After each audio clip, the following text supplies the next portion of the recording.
ಇವತ್ತು ಸಾವಳಿಗೆ ಶಿವಲಿಂಗೇಶ್ವರ ನೋಡ್ತೀರಿ, ಗೋಕಾಕ್ ತಾಲೂಕು ಸಾವಳಿಗೆ ಶಿವಲಿಂಗೇಶ್ವರ. ಈ ಮಠಗಳು ಬಾಂಧವ್ಯತೆಯನ್ನು ನೆರವೇರಿಸಿಕೊಡ್ತಾವೆ ನಮಗೆ. ಹಿಂದೂ ಮುಸ್ಲಿಂ ಬಾಂಧವ್ಯದ ಮಠಗಳದಾವು. ಸಾವಳಿಗೆ ಶಿವಲಿಂಗೇಶ್ವರ ಮಠ ಮುಸಲ್ಮಾನರು ಹಿಂದೂಗಳದಾರು. ಸಿರಟ್ಟಿ ಫಕೀರ್ ಸ್ವಾಮಿಗಳ ಮಠ ಹಿಂದೂ ಮುಸಲ್ಮಾನರು ಬಾಂಧವ್ಯದ. ಇವತ್ತು ತುಬಚಿ ಮಠ ಹಿಂದೂ ಮುಸಲ್ಮಾನರು ಬಾಂಧವ್ಯದ. ಎಷ್ಟು ಹೊಂದಾಣಿಕೆದಾರು ನಮ್ಮ ಜನ ಅಂದ್ರೆ, ಒಂದು ತೇರಿ ಕಾಯಿ ಹೊಡಿತಾರೋ, ಒಂದು ಒಂದು ಗಾಲಿ ಕಾಯಿ ಹೊಡಿತಾರೋ, ಒಂದು ಗಾಲಿ ಕುರಿ ಕೊಯ್ತಾರೋ ಅಥವಾ ಕೋಳಿ ಕೊಯ್ತಾರೋ, ಆಹುತಿ ಕೊಡ್ತಾರೆ ಆ ಸಂದರ್ಭದಾಗ. ಇದು ಇತಿಹಾಸದ. ಸ್ವತಃ ಇವತ್ತು ಫಕೀರ್ ಸ್ವಾಮಿಗಳು ಸುರೆಟ್ಟಿ ಫಕೀರೇಶ್ವರ ಮಠದ ಪರಂಪರೆ ಅದ. ಆದ್ರೆ ನಮ್ಮ ಪರಂಪರೆ ಒಳಗೆ ಈಗ ನಮ್ಮ ಚುಬ್ಚಿ ಮಠದಾಗ ಇದು ಇಲ್ಲ. ಸುಮ್ಮನೆ ಮೌಢ್ಯತೆ ಒಳಗೆ ಪೂಜ್ಯರ ಆಗಲಿ ಒಂದೆರಡು ಮಾತುಗಳು ಚಲೋ ಹೇಳಿದ್ರೆ ನಿಮಗೆ ಅವೆಲ್ಲ ಏನು ಅಡ್ಡ ತಿಡ್ಡ ಬರ್ತಾವಲ್ಲ, ಇವಕ್ಕೆಲ್ಲ ಭಾವನೆ ಅಟ್ಯಾಚ್ ಮಾಡಿಕೊಂಡು ನಮ್ಮನ್ನು ನಾವು ಹಾಳು ಮಾಡಿಕೊಡ್ತೇವೆ. ಹೊರಗಡೆ ತೊಗೊಂಡು ಹೋಗ್ತಿರ್ತಾಳೆ ಒಬ್ಬ ಹೆಣ್ಮಗಳು, ನೀರು ತರಕ್ಕೆ ಹೊರಟಿರ್ತಾಳೆ, ಒಂದು ಕೊಡ ಖಾಲಿ ಕೊಡ ತೊಗೊಂಡು ಹೋಗ್ತಿರ್ತಾಳೆ. ಏನೋ ಒಂದು ಶುಭ ಕಾರ್ಯಕ್ಕೆ ಹೋಗ್ತಿರ್ತೀರಿ. ಹೋಗೋ ಸಮಯಕ್ಕೆ ಬರಿಗೋಡ ಎದುರಿಗೆ ಬತ್ತು ಅಂದ್ರೆ ನೀವೇನಂತೀರಿ? ಏನಂತೀರಿ ಅವಾಗ? ಅಪಶಕುನ ಅಂತೀರಿ, ಅಪಶುಭ ಅಂತೀರಲ್ಲ. ನೋಡ್ರಿ, ನೀರಿಲ್ಲಾರ್ದ ನೀವು ಬದುಕ್ತಿರೇನು? ಇಲ್ಲಲ್ಲ. ಪೃಥ್ವಿ, ಅಪ್, ತೇಜ್, ವಾಯು, ಆಕಾಶ ಇವೆಲ್ಲ ಏನಾದರೂ ಇಲ್ಲಾರ್ದ ಬದುಕ್ತಿರೇನು? ಒಂದು ಖಾಲಿ ಕೊಡ ಎದುರಿಗೆ ಬಂದಾಗ ನಾವು ಅಪಶಕುನ ಅಂತೀರಿ.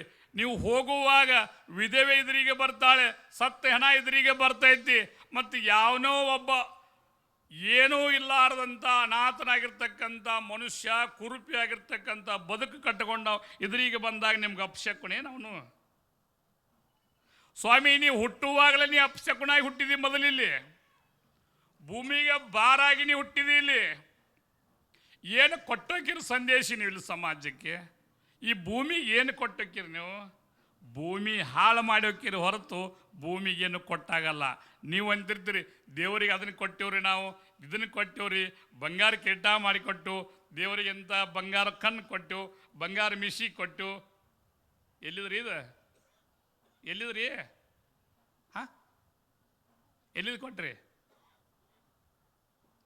ನೀವೇನಾದರೂ ಕೈ ಒಳಗೆ ಬಂಗಾರ ಹಿಡ್ಕೊಂಬಂದಿದ್ರೇನು? ಬೆಳ್ಳಿ ಹಿಡ್ಕೊಂಬಂದಿದ್ರೇನು? ಬಟ್ಟಿ ಹಿಡ್ಕೊಂಬಂದಿದ್ರೇನು? ಏನಾದರೂ ನೀವು ಹಿಡ್ಕೊಂಡು ಬಂದಿದ್ರೇನು? ಏನೂ ತಂದಿಲ್ಲ ನೀವು. ಇಲ್ಲಿ ಎಲ್ಲ ಇಲ್ಲಿದ ತಗೊಂಡು ಇಲ್ಲೇ ಬಿಟ್ಟು ಹೋಗ್ಬೇಕಲ್ಲ ನಾವು. ಅದಕ್ಕೆ ನಾವೊಂದು ಮಾತು ಹೇಳ್ತೇನೆ ನಿಮಗೆ. ಈ ಗುಡಿ ಗುಂಡಾರಗಳು ಮಠಗಳು ನಮಗೆ ಒಳ್ಳೆಯ ಸಂದೇಶ ನೀಡ್ತವೆ, ಭಕ್ತಿ ಶ್ರದ್ಧೆ ಇವೆಲ್ಲ ನೀಡ್ತವೆ. ಆದರೆ ನಾವು ಜೀವಂತವಾಗಿ 100 ವರ್ಷ ಇರಬೇಕಾಗಿತ್ತು ಅಂದ್ರೆ, ನಾವು ಬದುಕಿರಬೇಕಾಗಿತ್ತು ಅಂದ್ರೆ, ಭಾಳ ಮಂದಿ ಅಂತಿರ್ತೀರಿ ದೇವ್ರು ನಮಗೆ ಆಯುಷ್ಯ ಇಷ್ಟ ಬರ್ದಾನ್ರಿ, ದೇವ್ರು ಅವ್ರ ಆಯುಷ್ಯ ಅಷ್ಟ ಬರ್ದಾನ್ರಿ, 100 ವರ್ಷ ಬರ್ದಾನೋ, 70 ವರ್ಷ ಬರ್ದಾನೋ, 50 ವರ್ಷ ಬರ್ದಾನೋ. ಹೌದು, ಆಕೆ ಹಡ್ದಾಕಿಗೂ ಗೊತ್ತಿಲ್ಲ, ಆಕೆ ಪಡ್ದಾಕಿಗೂ ಗೊತ್ತಿಲ್ಲ. ಆಕೆ ಇನ್ನೊಂದು ಮಾತಾಡ್ತಿರ್ತಿರ್ಲಿ, ಸೆಟ್ಟೆ ಹೋಯ್ತಿರಿ ಏನೋಕೆ, ಆಕೆಗೂ ಗೊತ್ತಿಲ್ಲ ಅಂತ. ಇದು ಕೆಟ್ಟ ಬರ್ದಾನೋ ಗೊತ್ತಿಲ್ಲ ಅಲ್ಲ. ಇದೆಲ್ಲ ಇರೋ ಮುಂದೆ ಇವೆಲ್ಲ ಗೊತ್ತಿದ್ದ ಬಳಿಕ ನಾವು ಎಲ್ಲಿವರೆಗೂ ಇರ್ತೇವೋ ಅಲ್ಲಿವರೆಗೂ ಈ ಭೂಮಿಗೆ ಅನ್ಯಾಯ ಮಾಡಿ ಹೋಗಬೇಡ್ರಿ. ಯಾರು ಈ ಭೂಮಿಗೆ ಅನ್ಯಾಯ ಮಾಡಿ ಹೋಗಬೇಡ್ರಿ. ಯಾಕೆ ನಿಮಗೆ ಈ ಭೂಮಿಗೆ ಅನ್ಯಾಯ ಮಾಡಬೇಡ್ರಿ ಅಂತಂದ್ರೆ, ಯಾರಾದರೂ ನೀವು ಉದ್ಯೋಗಸ್ಥರು ಬಿಡ್ರಿ, ವ್ಯಾಪಾರಸ್ಥರು ಬಿಡ್ರಿ, ಇವ್ರು ಏನಿದ್ದಾರೋ ಇಲ್ಲ ಬಿಡ್ರಿ ಅವ್ರನ್ನ. ನೀವು ಒಂದಿಷ್ಟು ರೈತಾಗಿ ಜನ ಇದಿರಲ್ಲ, ನೀವೆಲ್ಲರೂ ಕೂಡ ಈ ಭೂಮಿ ಮೇಲೆ ಎಲ್ಲಿವರೆಗೆ ನೀವು ಬದುಕಿರ್ಬೇಕಂತ ಆಸೆ ಮಾಡ್ಯಾರೋ ಅಲ್ಲಿವರೆಗೆ ಈ ಭೂಮಿಗೆ DAP, ಯೂರಿಯಾ, ಪೊಟ್ಯಾಸ್ ಇವೆಲ್ಲ ವಿಷಕಾರಿಗಳನ್ನು ನೀವು ಹಾಕೋದು ಬಿಡ್ರಿ. ಇದನ್ನು ನಿಮ್ಗೆ ಯಾಕೆ ನಾವು ಹೇಳಬೇಕಾಗೈತಿ ಅಂದ್ರೆ, ಯಾವುದೋ ಒಂದು ಕಾಯಿಪಲ್ಯ ತೆಗೆದುಕೊಂಡು ಬರ್ರಿ. ಒಂದು ಕಾಯಿಪಲ್ಯ ತಂದ ಬಳಿಕ ನಿಮಗೊಂದಿಷ್ಟು ಹಿರಿಯರು ಒಂದು ಮಾತು ಹೇಳ್ತಿರ್ತಾರೆ. ತಂದ ತಕ್ಷಣ ಅಡಿಗೆ ಮಾಡೋ ಮುಂದೆ ಆ ಕಾಯಿಪಲ್ಯ ಉಪ್ಪಿನ ನೀರು ಹಾಕಿ ತೊಳೆದು ಅಡಿಗೆ ಮಾಡ್ರಿ ಅಂತಾರೆ. ಯಾಕ್ರಿ? ಉಪ್ಪಿನ ನೀರಾಗ ಹಾಕಿ ತೊಳೆದು ಅಡುಗೆ ಮಾಡಿರ್ತಾರೆ ನಿಮಗೆ. ಆ ಸಂದರ್ಭದಕ್ಕೆ ನೀವು ಅಂತೀರಿ ಬಹುಶಃ ರುಚಿ ಆಗ್ತಿರ್ಬೇಕು, ಅದಕ್ಕೆ ನಮ್ಮ ಹಿರಿಯರು ಹೇಳಾಕತ್ತಾರ ಅಂತ ನೀವು ಭಾವಿಸ್ಕೊತೀರಿ. ವಿಷಕಾರಿ ಎಲ್ಲ ಔಷಧಿಗಳನ್ನು ಹೊಡೆದು ಬೆಳೆಸ್ತೀವಿ ನಾವು ಇವತ್ತು. ಎದಕ್ಕೆ ಹೊಡೆಯಾಕತ್ತೀರಿ ನೀವು? ನಿಮಗೆ ರೊಕ್ಕದ ಆಸೆಕ್ಕಾಗಿ, ಹಣದ ಆಸೆಕ್ಕಾಗಿ ಆ ಹುಟ್ಟುವಂಥ ಬೆಳೆಗೆ ನೀವು ಸ್ಪ್ರೇ ಕೊಟ್ಟು ಅದನ್ನು ನೀವು ತಕ್ಕೊಂಡು ಆ ಬೆಳೆಗಳನ್ನು ನೀವು ತಿಂದು ನಿಮ್ಮ ಆಯುಷ್ಯ ಕಡಿಮೆ ಮಾಡ್ಕೋತೀರಿ. ಇದ್ರ ಜೊತೆ ಒಳಗೆ ಭೂಮಿ ಆಯುಷ್ಯನೂ ಕಡಿಮೆ ಮಾಡಿರಿ ನೀವು. ಭೂಮಿ ಆಯುಷ್ಯನು ಹೊಳೆ ಸಾಲದಾಗ 3 ಸಲನೋ 4 ಸಲನೋ DAP ಯೂರಿಯಾ ಪೊಟ್ಯಾಶ್ ಹೋಗಿತ್ತೀರಿ ನೀವು ರೈತರು.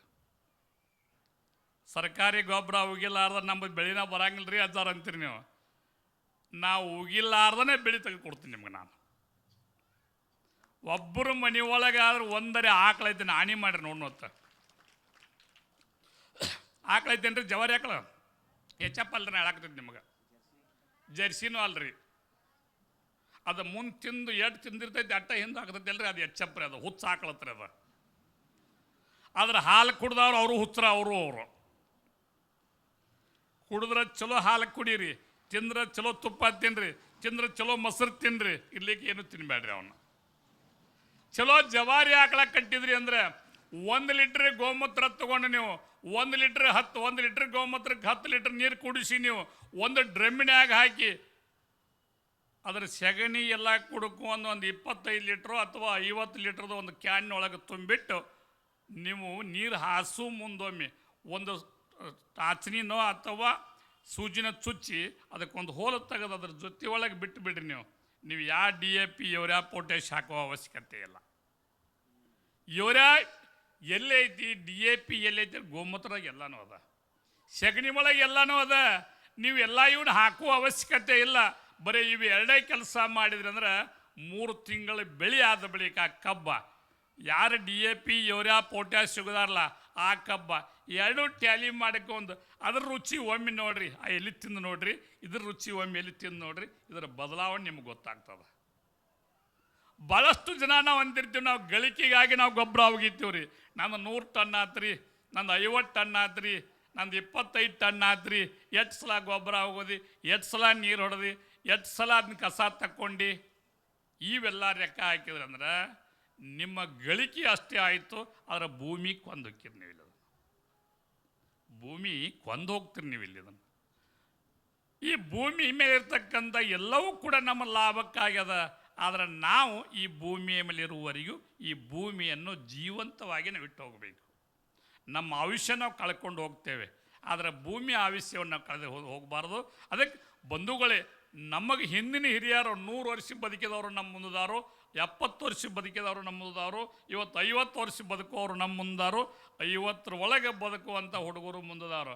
ಆದ್ರೆ ಇವರೆಲ್ಲರೂ ಕೂಡ ಯಾಕೆ ಇವು ಗೇಜ್ ಕಡಿಮೆ ಆಗಾಕತ್ತೈತಿ ಅಂದ್ರೆ ಇವು ವಿಷಕಾರಿ ಪದಾರ್ಥದ ಅಡಿಗೆಗಳನ್ನು ಉಣ್ಣೋದ್ರಿಂದ, ವಿಷಕಾರಿ ಮತ್ತು ಕಾಯಿಪಲ್ಯಗಳನ್ನು ಉಣ್ಣೋದ್ರಿಂದ ನಮ್ಮ ಆಯುಷ್ಯ ಕಡಿಮೆ ಆಗತ್ತೆ.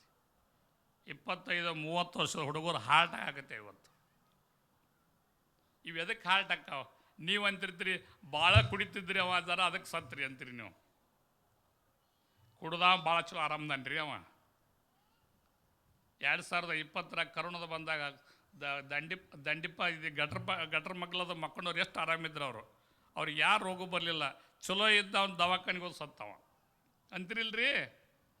ಎಷ್ಟು ಆರಾಮಿರುತ್ತೆ ನೋಡ್ರಿ. ಕಂಟ್ರಿ ಸರೇ ಸಮೇತವಾಗಿ ಬೆಳೆ ಮ್ಯಾಗ ಹೊಡೆದ್ರೆ ಅಂದರೆ ಬೆಳೆ ಚೈತನ್ಯಗೊಳ್ತದ. ಅದಾರ ನಮ್ಗೆ ಒಟ್ಟು ಕುಡೀರಿ ಆರಾಮಿರ್ತೀವಿ ಅಂದ ಹೇಳ್ರಿ ಅಂದಂಗೆ ಆಗ್ತದೆ. ಯಾಕೆ ನಿಮಗೆ ಆತಂದ್ರೆ ಬೆಳೆಗಳು ಚೆನ್ನಾಗಿ ಬರಬೇಕಾಗಿತ್ತು ಅಂದ್ರೆ ನಮ್ಮ ಹೊಲದೊಳಗೆ ನಾವು ಬೆಳೀತಕ್ಕಂಥ ಬೆಳೆಯನ್ನು ನಾವು ಉಂಡು ಬದುಕಬೇಕಾಗ್ಯದ. ಇವತ್ತು ಒಂದು ಆಶ್ರಮದ ನಿಮಗೆ ಇವತ್ತು ಎಲ್ಲೇ ಮಾಲೆ ಇದು ಮುದೋಳದಾಗ ವಾತ್ಸಲ್ಯ ಧಾಮ ಅಂತ ಒಂದು ಆಶ್ರಮ ಅದ. ಭಾಳಷ್ಟು ಮೆಚ್ಚುಗೆ ಪಡ್ಬೇಕು ಆಶ್ರಮ ನೋಡ್ಕೊಂಡು ನಾವು. ಆ ವಾತ್ಸಲ್ಯ ಧಾಮದೊಳಗೆ ಎಲ್ಲವೂ ಮನೆ ಬಿಟ್ಟು ಬಂದವರು, ಎಲ್ಲ ಜೀವನ ಜಿಗುಪ್ಸೆಗೊಂಡವರು ಆ ಆಶ್ರಮದಾಗ ಅದಾರ. ಅಲ್ಲಿ ಏನು ಬೆಳೀತಾರೆ ಅಷ್ಟು ಜಾಗದೊಳಗೆ ಅಷ್ಟೇ ಬೆಳಿಬೇಕು, ಅಷ್ಟೇ ಉಣ್ಬೇಕು, ಅದನ್ನ ಎಣ್ಣೆ ಮಾಡ್ಕೋಬೇಕು, ಅದನ್ನೇ ಬಟ್ಟೆ ಹೊಲ್ಕೋಬೇಕು, ಅದೇನು ಹತ್ತಿ ತೆಗಿಬೇಕು, ಅದನ್ನ ಬಟ್ಟೆ ಮಾಡ್ಕೋಬೇಕು, ಅಷ್ಟೇ ಸುಮ್ಮಿರಬೇಕು. ಮುದೋಳದಾಗ ಅದ ವಾತ್ಸಲ್ಯ ಧಾಮ ಅಂತ ತಿಳ್ಕೊಂಡು ಇಂತಾನೆ ಕೇರಿ ನೀವು ಕರ್ನಾಟಕ ಯೂನಿವರ್ಸಿಟಿ ಅವರು ಡಾಕ್ಟ್ರೇಟ್ ಕೊಡಕ್ಕೆ ಹೋದ್ರೆ ಅವರಿಗೆ ಡಾಕ್ಟ್ರೇಟ್ ತೊಗೊಂಡು ನಾನೇ ಮಾಡಲಿ ಅಂದ್ರೆ ಅವರು ಆ ಪಟ್ಟ ಹನಿಗೆ ಹಚ್ಚಗೊಳ್ದೈತಿ ನಾವು ಬೇಡ ಅಂದ್ರೆ ಅವರು. ನೋಡ್ರಿ, ಎಲ್ಲಿವರೆಗೆ ಚೆನ್ನಾಗಿ ಇಟ್ಕೊತೀವಿ ಅದನ್ನು ಧ್ಯೇಯವನ್ನು ಅಲ್ಲಿವರೆಗೆ ಭೂಮಿ ನಾವು ಚೆನ್ನಾಗಿ ಇಟ್ಕೋಬೇಕು. ಅದಕ್ಕೆ ನಾವೇನು ಕೊಡ್ತೀವಿ ಈ ಭೂಮಿ ಮೇಲೆ ಅಂದರೆ ಎಲ್ಲವೂ ಕೂಡ ಭಗವಂತನದ. ಭಗವಂತ ಮಳೆ ಕೊಡ್ತಾನೆ, ಬೆಳಿ ಚೆನ್ನಾಗಿಡ್ತಾನೆ. ಸೂರ್ಯ ಪ್ರಿಯ ಇದಾನೋ, ಚಂದ್ರ ಪ್ರಿಯ ಇದಾನೋ, ಗಾಳಿ ಪ್ರಿಯದ, ಬೆಂಕಿ ಪ್ರಿಯದ, ಇಷ್ಟೆಲ್ಲ ಉಪಯೋಗ ಮಾಡಿಕೊಳ್ಳೋ ಅವರು ನಾವು ಅವನ ತಲೆ ಮ್ಯಾಗ ವಿಷ ಎರೆದು ಅಂದ್ರೆ ಹಾವಿನ ಮೇಲೆ ಹಾಲು ಇರ್ತೀರಿ ಏನು ವಿಷ ಇರ್ತೀರಿ? ಹಾಲು ಇರ್ತೀರಿ ಇಲ್ರಿ, ವಿಷ ಇರ್ತೀರೇನು? ಯಾಕ್ರಿ? ಅದು ವಿಷಕ್ಕಾಗ್ತೈತಲ್ಲ. ಮತ್ತು ಈ ವಿಷಕಾರಿ ಅಂಗಡಿಗಳದಾರಲ್ಲ ಅವ್ರು ವಿಷಕ್ಕವ್ರತ್ರಿ. ನೀವು ಹಾಲು ಎರಿಯವ್ರು ಏನಿದ್ರಲ್ಲಿ ನೀವು ಪುಣ್ಯವಂತರತ್ತ. ಎಲ್ಲಿವರೆಗೆ ನಾವು ಜೀವಂತ ಇರಬೇಕಾಗೈತಿ ಅಲ್ಲಿವರೆಗೆ ಭೂಮಿಗೆ ಹಾಲು ಎರಿ ಹೊರತು ವಿಷ ಎರಿಬೇಡ್ರಿ. ಇದನ್ನು ಒತ್ತು ಕೊಟ್ಟು ನಿಮ್ಗೆ ಹೇಳ್ಬೇಕಾಗ್ಯದ. ಅದಕ್ಕೆ ನಾವಿಲ್ಲೇನು ಕೊಟ್ಟಾಗಲ್ಲ. ಇದು ನಿಮ್ಮ ದಾನ, ಬೆಳೆದ ನಿಮ್ಮ ದಾನ, ಸುಳಿದು ಸೂಸುವ ಗಾಳಿ ನಿಮ್ಮ ದಾನ ತಿಳ್ಕೊಂಡು ದೇವರ ದಾಸಿ ಮರಿ ಅಂದಂಗೆ ಎಲ್ಲವೂ ಭಗವಂತನದ. ಆದ್ರೆ ಅವನು ಹೊರತು ನಮ್ಮದೇನೂ ಇಲ್ಲ. ಇರುವರೆಗೂ ನಾವು ಚೆನ್ನಾಗಿರಬೇಕು ಅಂದ್ರೆ, ನಮ್ಮ ಆಯುಷ್ಯ ಆಗಿತ್ತು ಅಂದ್ರೆ ಶಿವಲಿಂಗೇಶ್ವರನ ಮೇಲೆ ಭಕ್ತಿ ಇಟ್ಕೊಡ್ರಿ. ನಮಗೆ ದುಷ್ಟಗುಣ, ದುರ್ಗುಣ, ಚಲೋ ವಿಚಾರಗಳನ್ನು ನಮಗೆ ನೀಡಪ್ಪ. ಇವೆಲ್ಲವೂ ಕೂಡ ಕೆಟ್ಟ ಗುಣಗಳನ್ನು ನೀಡಬೇಡ ತಿಳ್ಕೊಂಡು ಅವನ ಮುನ್ನೆತ್ತು ಕೈ ಮುಗಿರಿ ಹೊರತು ನೀವು ಅವನ ಗುಡಿಯಾಗಿ ಹೋಗೋ ಮುಂದೆ ಏನ್ರಿ, ನೀವು ಅವನ ಗುಡಿಯಾಗಿ ಹೋಗೋ ಮುಂದೆ ಯಾಕ್ರಿ ನಗಾಕತ್ತಿರ್ತಾಳೆ ಮಂದಿ. ಕೈಯಾಗ ಉಪ್ಪು ತೊಗೊಂಡೋಗಿ ಹಾಕ್ತಿರಿಲ್ರಿ, ಏನಂತ ಹಾಕ್ತೀರಿ? ನೀನು ಉಪ್ಪಾದ್ರೆ ಹರಿಲಿ ಅಂತ ಹಾಕ್ತಾರೆ ಏನದನಲ್ಲಿ. ಉಪ್ಪು ಹಾಕಿ ಬರ್ತೀರಿ, ಉಪ್ಪು ಹಾಕಬೇಡ್ರಿ, ಎಣ್ಣೆ ಹಾಕಬೇಡ್ರಿ, ಗಿಂಪದಲ್ಲ ಹಾಕಬೇಡ್ರಿ. ಏನು ತಂದಿರಿ ಅವನಿಗೆ ನೈವೇದ್ಯ ಮಾಡಿ ನೀವು ಉಣ್ರಿ. ಅಲ್ಲಿ ಎಲ್ಲ ಹಾಕಿ ಕೆಡಿಸುವಂಥ ಪದ್ಧತಿ ನಮ್ದಿರಬಾರ್ದು. ಏನಾದರೂ ನೀವು ದಾನ ಮಾಡಬೇಕಾಗಿತ್ತು ಅಂದ್ರೆ, ಮಠಗಳು ಬೆಳಿತಾವಂದ್ರೆ, ಮಠದೊಳಗೆ ಸಂಸ್ಕೃತಿ ಚೆನ್ನಾಗೈತಿ ಅಂದ್ರೆ, ಅವರು ಶಿಕ್ಷಣ ಸಂಸ್ಥೆ ಮಾಡಿದ್ರು ಅಂದ್ರೆ ಅವಕ್ಕೆಲ್ಲ ದಾನ ಕೊಟ್ಟರೆ ಅಂದ್ರೆ ನಾಳೆ ಅಜರಾಮರವಾಗಿರ್ತಕ್ಕಂಥ ಹೆಸರು ನಿಮ್ದು ಉಳಿತ. ಇವತ್ತು ಬೆಳಗಾವಿ ಕೇಲಿ ಮಠ ಬೆಳಿಬೇಕಾಗಿತ್ತು ಅಂದ್ರೆ, ನಾಗನೂರು ಮಠ ಬೆಳಿಬೇಕಾಗಿತ್ತು ಅಂದ್ರೆ, ಇವರ ಗುರುಗಳು ಶಿವಬಸವ ಸ್ವಾಮಿಗಳು ಎಷ್ಟು ದೊಡ್ಡವರಿದ್ದರು ಅನ್ನೋ ಕೇಳ್ತಾರೆ. ಒಂದು ಮಾತು, ನಾವು ಭಾಳ ಸಣ್ಣವರಿದ್ವಿ ನಾವು ಶಿವಮಂದಿರಿದ್ದಾಗ. ಯಾರಾದರೂ ₹1 ಆಗಿನ ಕಾಲದಾಗ ₹1 50 ಪೈಸೆ ಹಿಂಗೆ ಕೊಟ್ಟರು ಅಂದ್ರೆ ಒಂದು ಚೀಲ ಇತ್ತು ಅವ್ರದ್ದು. ಆ ಚೀಲದಾಗ ಹಾಕ್ತಾರೆ ರೊಕ್ಕ ಒಯ್ದವರು. ನೋಡ್ರಿ ಆಗಿನ ಜನ ಎಷ್ಟು ಕಟಿಯಾಗಿ ಬದುಕು ಕಟ್ಟಿಕೊಂಡಿದ್ರು. ಅಷ್ಟು ಶಿಕ್ಷಣ ಸಂಸ್ಥೆ ಇವತ್ತು ಬೆಳಿತಾವು ಅಂದ್ರೆ ಶಿವಬಸವ ಸ್ವಾಮಿಗಳು ಅವಾಗ ಮಾಡಿದ ಸಾಧನೆ ಇವತ್ತು ಅಜರಾಮರವಾಗಿ ಉಳಿತಾವು ಅಂದರೆ ದೊಡ್ಡವರ ಆಶೀರ್ವಾದ. ಇವತ್ತಿನ ಡಾಕ್ಟರ್ ಅಲ್ಲಮಪ್ರಭು ಮಹಾಸ್ವಾಮಿಗಳವರಿವರೆಗೂ ಸಹಿತವಾಗಿ ಆ ಸಂಸ್ಥೆ ಎಷ್ಟು ಚೆನ್ನಾಗಿ ಬೆಳೀತೈತಿ ಅಂದರೆ ನಮ್ಮ ಬೆಳಗಾವಿ ಜಿಲ್ಲೆದಾಗ ಅಷ್ಟೇ ಅಲ್ಲ, ನಮ್ಮ ಕರ್ನಾಟಕ ಅಷ್ಟೇ ಅಲ್ಲ, ಆಂಧ್ರ, ಮಹಾರಾಷ್ಟ್ರ, ಕರ್ನಾಟಕ, ಡೆಲ್ಲಿವರೆಗೂ ಸಹಿತವಾಗಿ ಇವತ್ತು ಆ ಹುಡುಗರು ಬಂದು ಇವತ್ತು ಬೆಳಗಾವದೊಳಗೆ ಓದ್ತಾರೋ ಅಂದ್ರೆ ಅದಕ್ಕೆ ಯಾರ ಆಶೀರ್ವಾದ ಅಂದ್ರೆ ಹಾನಗಲ್ ಕುಮಾರ ಮಹಾಸ್ವಾಮಿಗಳವರ ಆಶೀರ್ವಾದ. ಸಪ್ತ ಸಾಧಕರಲ್ಲಿ ಶಿವಬಸವ ಸ್ವಾಮಿಗಳು ಒಬ್ಬರಿದ್ದರು. ಅವಾಗ ಶಿವಬಸವ ಸ್ವಾಮಿಗಳು ಒಬ್ಬರಿದ್ದರು. ಅವ್ರಿಗೆ ಕುಮಾರಸ್ವಾಮಿಗಳು ಅವರ ಆಶೀರ್ವಾದ ಅಂತ. ಅವ್ರನ್ನಂದ್ರೆ ನಮಗೆ ಇವತ್ತು ಗದಗಿನ ಜಗದ್ಗುರುಗಳು ಸಿದ್ದರಾಮ ಮಹಾಸ್ವಾಮಿಗಳು ಅವರಿಗೆ ಆಶೀರ್ವಾದ. ಅವರು ಇವತ್ತು ಇವರಿಗೆ ಆಶೀರ್ವಾದ ಮಾಡಿದರು. ಇಷ್ಟು ಬೆಳಿಬೇಕಾಗಿತ್ತು ಅಂದ್ರೆ ಗುರುಕೃಪೆ ಎಂಬುದು ಭಾಳ ಮುಖ್ಯ ಅದ. ದೇವರ ಆಶೀರ್ವಾದ ಎಂಬುದು ಭಾಳ ಮುಖ್ಯ ಅದ. ಧ್ಯಾನ ಮಾಡಿರಿ, ಒಳ್ಳೆಯದಾಗ್ತದೆ. ಯೋಗ ಮಾಡಿರಿ, ಆರೋಗ್ಯ ಚೆನ್ನಾಗಿರ್ತದೆ. ಮಾನಸಿಕ ಸ್ಥಿತಿಯಲ್ಲಿ ಹಲವಾರು ಚಿಂತೆಗಳಿದ್ದರೂ ಸಮೇತವಾಗಿ ಸೈಡ್ ಸರಿಸ್ರಿ. ಹೊಳಿ ಉಕ್ಕೇರಿ ಬಂದಿರ್ತೈತಿ, ಉಕ್ಕೇರಿ ಬಂದಾಗ ಹಿಂದೆ ಸರಿಸ್ಬೇಕು. ಹಾಲು ಉಕ್ಕಿ ಬಂದಿರ್ತೈತಿ, ಅವಾಗ ಒಂದಿಷ್ಟು ನೀರು ಹಾಕಬೇಕು, ಹಾಲು ಇಳಿತೈತಿ. ಹಂಗೆ ಬದುಕಿನೊಳಗೆ ಯಾವುದೇ ನೋವಿದ್ದರೂ ಸಮೇತವಾಗಿ ಅವನ ಮೇಲೆ ಭಾರ ಹಾಕ್ರಿ, ಮುಂದೆ ಹೆಜ್ಜೆ ಇಡ್ರಿ ಅನ್ನೋ ಮಾತನ್ನು ಹೇಳೋದ್ರೊಂದಿಗೆ 2 ಮಾತುಗಳನ್ನು ಮುಗಿಸ್ತಾ ಇದ್ದೇನೆ.